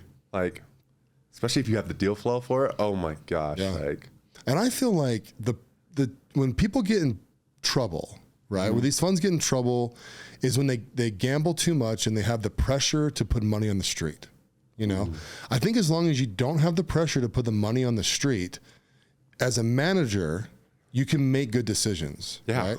Yeah. I mean, so I did hard money brokering back in the day. That's how I learned how to do what I do. Oh, right. Cool. And that was hard, and it was fun, and we made good money. Actually made really good money. Yeah. But but we saw so many deals. So my brother is kind of a whiz with online marketing, right? Sweet. And I used to own an online marketing company with him. Oh, so sweet. I've been involved in too much crap. No, I love it. I'm hearing more and more and more. But dude, we would get like $200 million of deals a month, right? Gosh. Now most of those were crap. Yeah. Right? Yeah. But you don't know. If I hand you $200 million worth of deals, you're like, okay. And you just start talking to these people and see the management team and what they're trying to do with it and what their down is and, you know, what the asset is, you know, whatever they're trying to do. And eventually you know, the more you underwrite these, right? Yeah. It's basically like trying to decide if you like this deal. Yeah. Right. Because in the hard money brokering, what we need to do is get a deal in, make sure it's viable, you know, check a couple of things, but then take it to a lender who's going to go, yep, that fits our portfolio exactly. That's our investing strategy right there. Let me get this thing closed in like 4 days. Oh, right? Yeah. Because when you can do that, I mean, you can literally close deals in 24 hours if you do it that way. Yeah. Right? Yeah. People and then you're making damn good money because you make a point or two. Yeah. Right? And so if you do a $5 million deal, you know, you make a point or two, it's like, this is good pay. Yeah. Right? You know? Yeah. And so, but I just learned how to like look at businesses and just really value them like really quickly, like almost in a phone call. Like I can sit down with someone in 20 minutes as long as they know their numbers and just be like, yeah, I'm not going to touch this. Yeah. You know, which is why I hate startups. Yeah. You know, and because everyone hears like, oh, the Apple startup, you know, there's 3 guys that started Apple, you know, and then the one guy sold his shares, and it's like, dude, it took like 40 years for them to like not really 40 years, let's say. Forever though. Let's just say 25 years. Yeah. You know what I mean? That's a long runway. You know, if you live to 75, that's a third of your life. Right? Yeah. You know, so if you invest at 20, you're not going to really get your return until 45. Yeah. You know what I mean? Like people think that like they hear these success stories like, oh yeah, if I would put $100 in Google, that took 20 years. Yeah. Amazon took 20 years. Yeah. You know, like it takes a long time in startups. Yeah. And you are gambling. You are. You got some weird bro with a computer in his garage coming up with something. Yeah. You know what I mean? No, yeah. Or you can go look at a company that's in A round, right? So you're outside the seed round, which is basically startup. Yeah.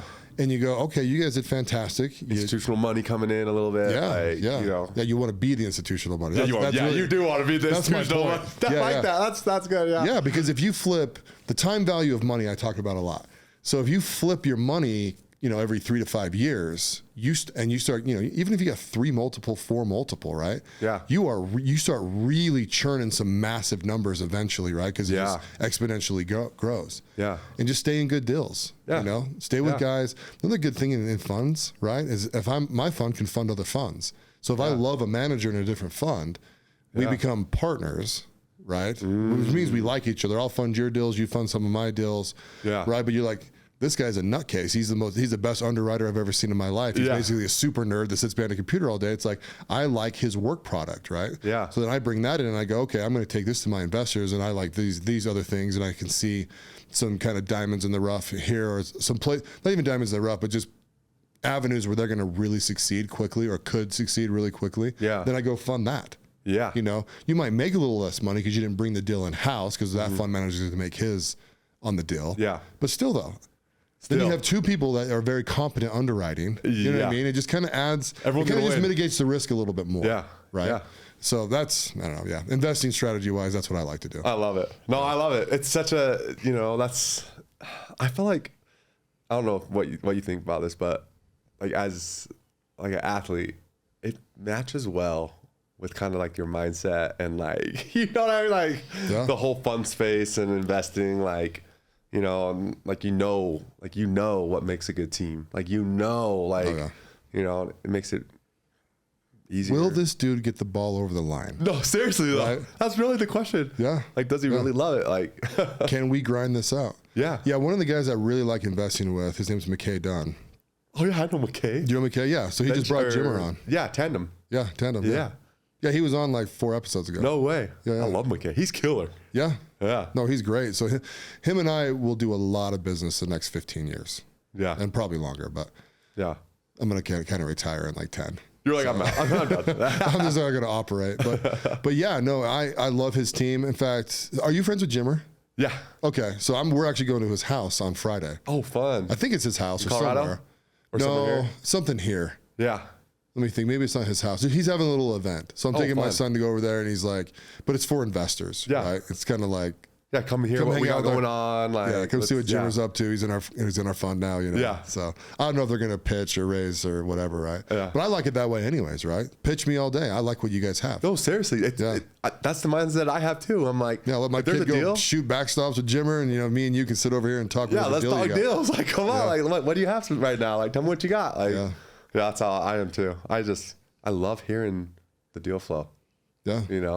Well, and the more you're on this side, right? If you peek behind the curtain, it's like, this is where the rich people live. Yes. Yes. You know what I mean? These people that do what they want when they want. Like, grinding is relative on this side, No, but it's really a lot of people that they've grinded, they've put the work in, they know exactly what they're doing. Yeah. And you and I are crazy young in this world. Even me, like 41, still young. You know.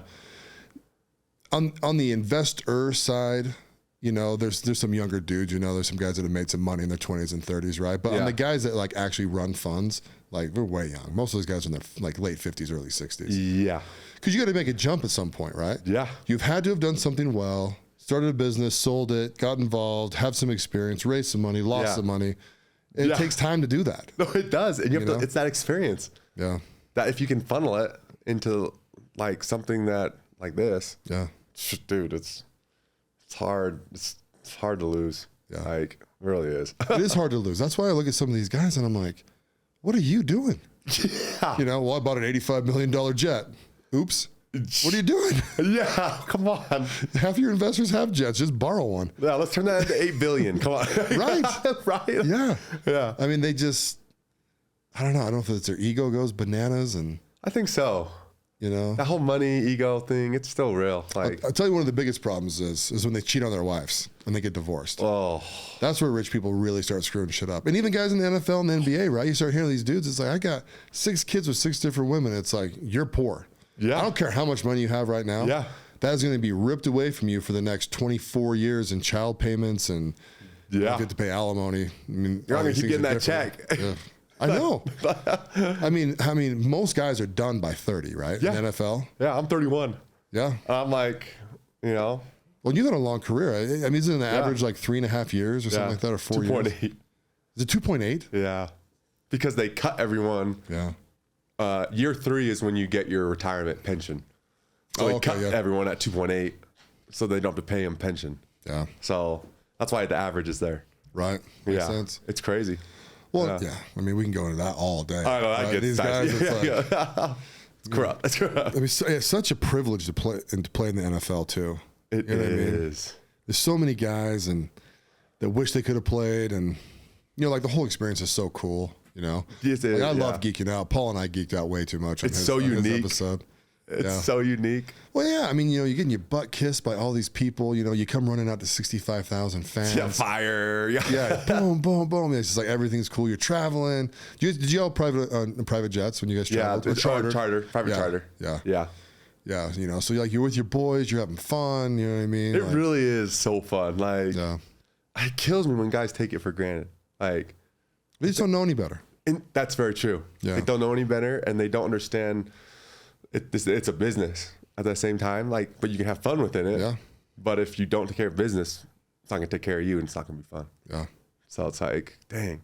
No, I was watching a TikTok last night. I couldn't sleep very well. I went and played basketball for the first time in 6 months. Right? Oh, sweet. I am sore. But I was trying to wind down, blah, blah, blah. So I was watching TikTok out on my couch because my wife was asleep already.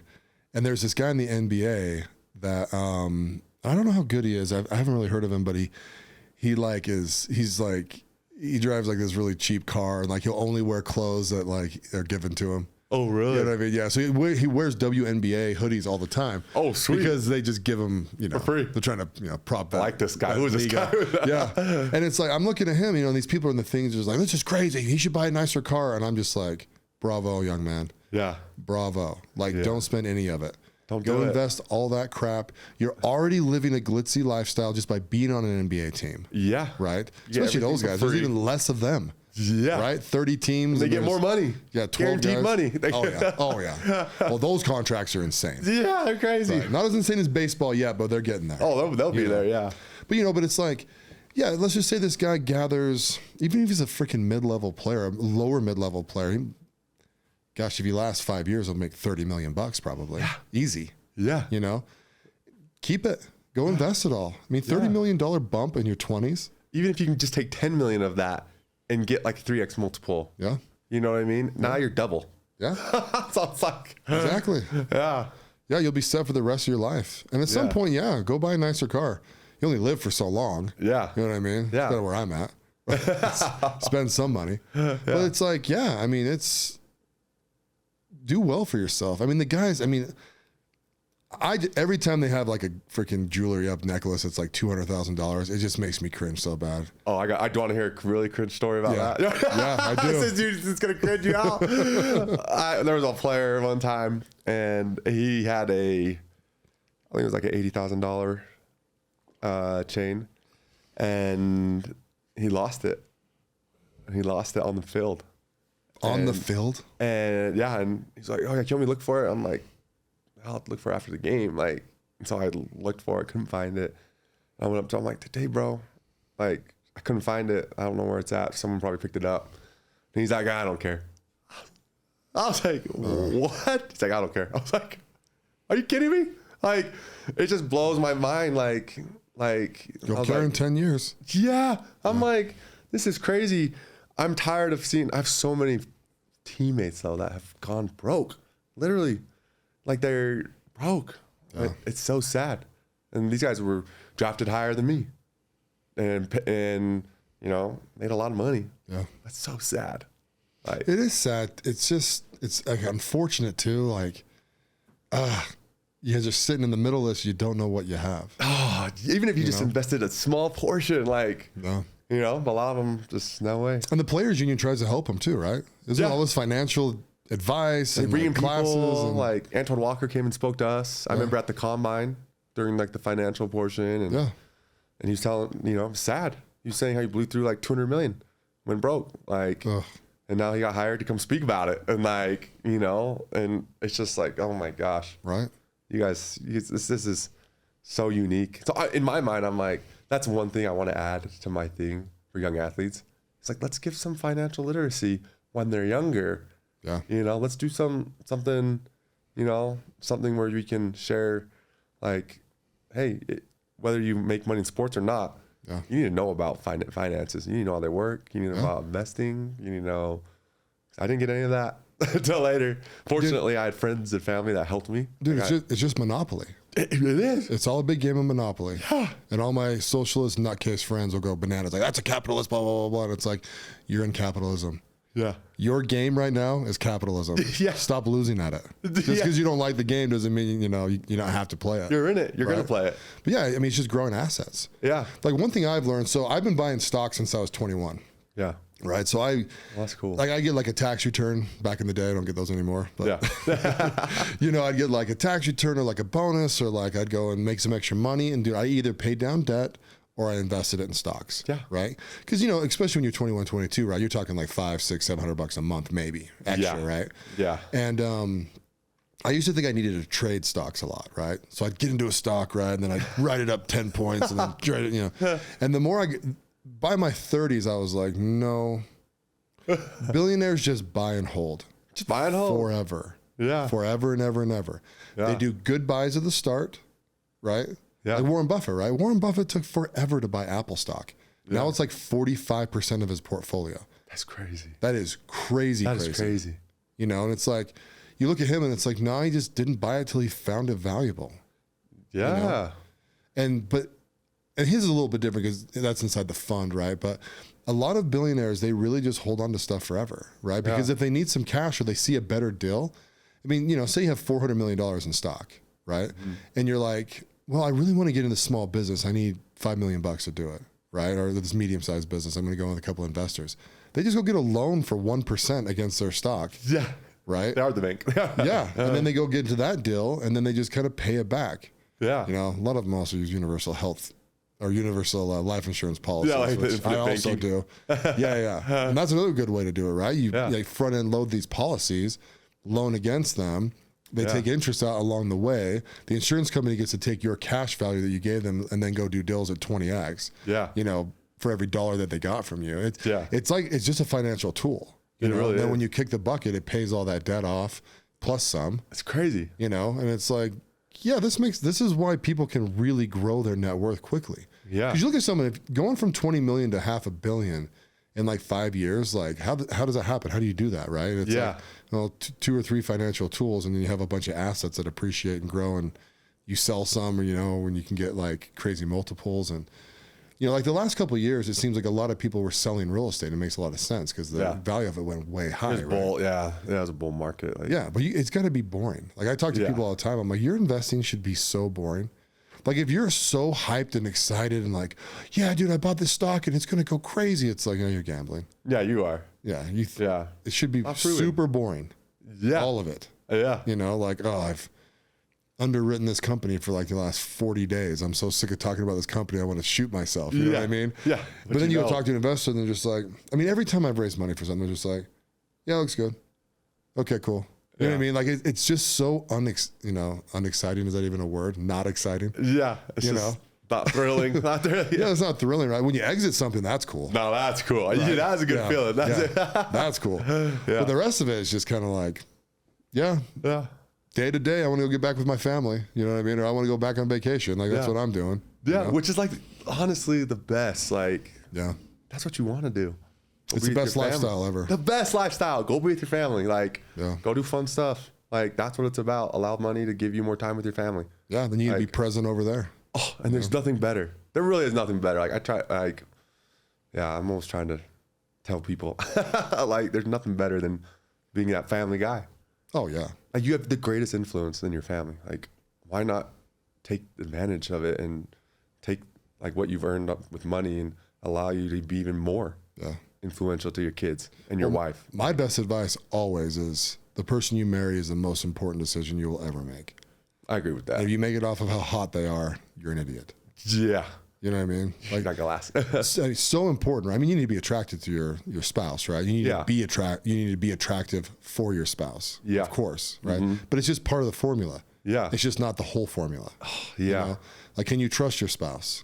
Yeah. You know what I mean? Are you guys going to, ride or die is a fun little term that people are using now, right? Like, is she really ride or die for you, or he, if you're a girl? Yeah. Right? Are they going to get the ball across the finish line? Can you depend on them? Seriously. Like those are the things that are super important. Are they honest? Are they cool?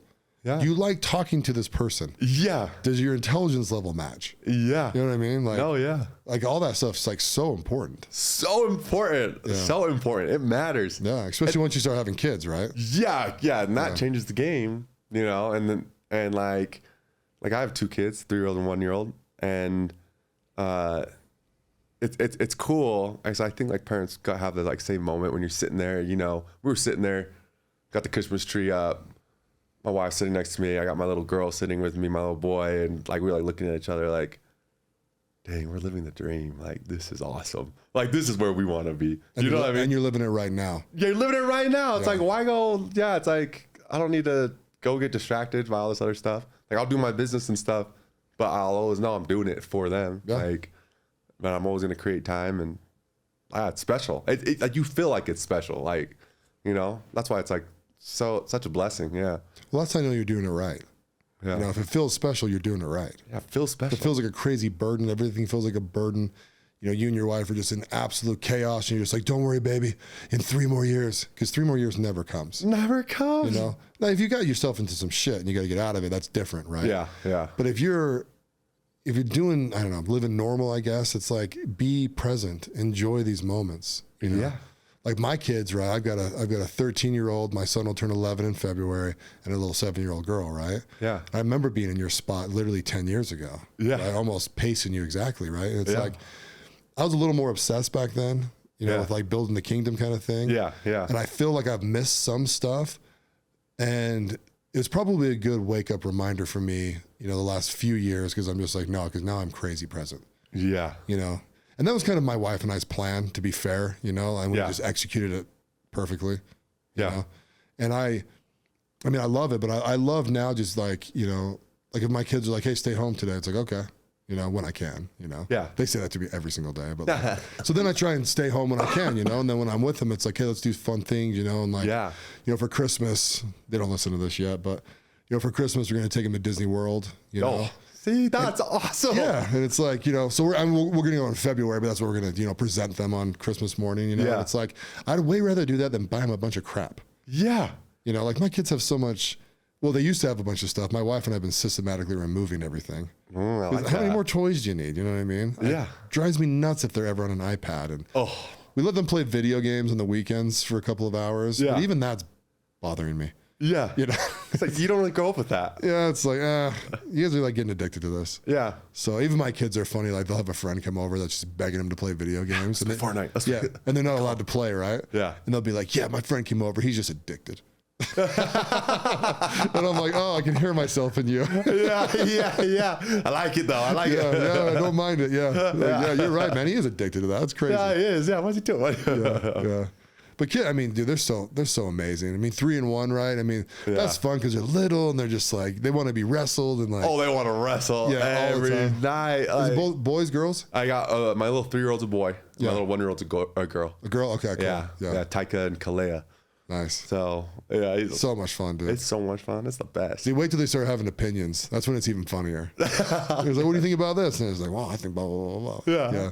That's the next stage, right? Yeah. I'm going to get my kids. I don't know when you start listening to the podcast. This is really more for it's like my journal, right? I don't have sponsors. I do it all myself. Yeah. I don't know if I'll ever have sponsors. Yeah. Don't really care if this ever becomes massively popular. If Yeah. it does, cool, whatever. Yeah. Right? It'll be whatever. Yeah. But I really want this to be like, you know, if I die in a car crash in 4 years, right, and my kids are in their late teens, they're like, hey, I wish I knew what dad thought about this. It's like, here's hundreds of hours of what That's your dad true. thinks. Yeah. You know, that's really half my motivation to doing this. Yeah. Right? I also like the social credit side where Yeah. people can listen to it and be like, oh, I like the way he thinks. And, Yeah. you know, I kind of have an introduction to him without, you know, going to lunch and sitting down. And Yeah. that's kind of the flip side of it. you Yeah. know? Well, that's So- true. That's smart. But yeah, it's cool. Yeah. Life's just good. Yeah. You know, It really is. And one day we die, right? So it's like enjoy it now. Like you're gonna die. Yeah. Like you're gonna die. Like everyone's gonna die. It's like, yeah, enjoy it now. Yeah, absolutely. Those are the things that matter most. Like, you know, have fun doing stuff. Like make good relationships. Yeah, Live it. Yeah. yeah. Be honest. Be honest. Be happy. Be truthful. Yeah. Yeah, Yeah. Care for people. Serve people. You know, take care of your spouse. Like, Yeah. you know. absolutely. Take care of your spouse. Number one. Yeah. Yeah, Yeah. No, it's true. I've like a lot of friends, that kind of haven't done that, and it's just detrimental to their life. It's very expensive. Yes, money, everything, everything. Yeah, it gets money expensive and it gets emotionally expensive. Yeah, for sure. And then you're, like you said, like you have to, really dig and climb, and you're carrying a burden, like, yeah. So it's like, oh, let's not get there. Let's just do it right. Well, kind of in that same vein, I think we gotta wrap up here. Okay. So I want your best 2 minutes of advice. All right. My best 2 minutes of advice, I would say, start every day in gratitude for the things you have. It makes you present and makes you see more things as opportunities. And I would say after that, never be afraid to give more, because when you give more, you live more. Like, that's so true. Like, I've seen that in my life. So whether it's time, money, or I don't know, if you can give more, you're going to be happier, and it's true happiness. It's always true happiness, because there's so many people that are trying to find like this peace and happiness. And it's like, we'll start with, being grateful and giving, and then watch what happens. And then the last one I would say is, don't be afraid to do hard things. Like, do it, go for it. If you fail, you never fail. Like, you just learn and move. Like, and I think that's important too. And the last thing I would say is, be mindful, not mindful. So a lot of people are mindful. They have a lot of stuff going on in their head, but if you can be mindful and, really kind of like slow down and see like what's going on in your life and what matters. And, man, you can navigate way better in this crazy life that we all live. So yeah, that's what I'd say. Love it. Yeah. No, it's perfect. I agree with you. Yeah. I like that there. Be mindful, but not full of, not have your mind full. Yeah. No, yeah. Be mindful, not mindful. Shit. Yeah, it's crazy. It's like, focus in, my man. Yeah. No, that's really good. That's really good. Yeah. Well, hey, thank you very much for coming on the podcast, dude. Appreciate it. I'm excited to get this out there. I think people are going to love it. It was fun. Thanks. Thanks for listening to the President McCormack Podcast, brought to you by McCormack Foundation, Saxton Fund, ADP Lemco, and Professional Floor Systems. Make sure you subscribe to the podcast and keep up with Mark on Instagram @President McCormack.